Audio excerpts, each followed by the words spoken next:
ফরিদপুরে র্যাব পরিচয়ে দুই ব্যবসায়ীকে মাইক্রোবাসে তুলে ডাকাতির চেষ্টা। ভুয়া র্যাবকে আটক করতে গিয়ে জনতার রোষানলে আসল র্যাব, গ্রেপ্তার 5। ভুয়া র্যাবকে আটক করতে গিয়ে জনতার রোষানলে পড়লেন আসল র্যাবের সদস্যরা। মহাসড়ক ঘেরাও করে দুইটি মাইক্রোবাস আটকিয়ে দুপক্ষকে মারধর করেছে জনতা। ভাঙচুর করা হয় একটি মাইক্রোবাস।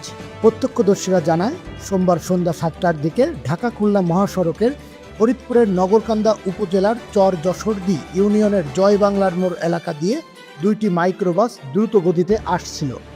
এ সময় একটি মাইক্রোবাস থেকে সাইরেনের শব্দ পেয়ে এলাকাবাসী সন্দেহবশত মহাসড়কে ব্যারিকেড দিয়ে প্রথম মাইক্রোবাসটি থামায়। যাত্রীরা নিজেদের র্যাব পরিচয় দিলেও তাদের গায়ে র্যাবের পোশাক না থাকায় এলাকাবাসীর সন্দেহ হয়।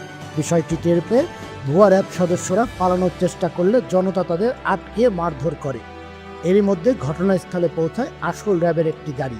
তবে তাদের গায়ে ইউনিফর্ম না থাকায় তাদেরকেও ভুয়া ভেবে মারধর করা হয়। পরে পুলিশ ও র্যাব ঘটনাস্থলে পৌঁছে তাদের উদ্ধার করে।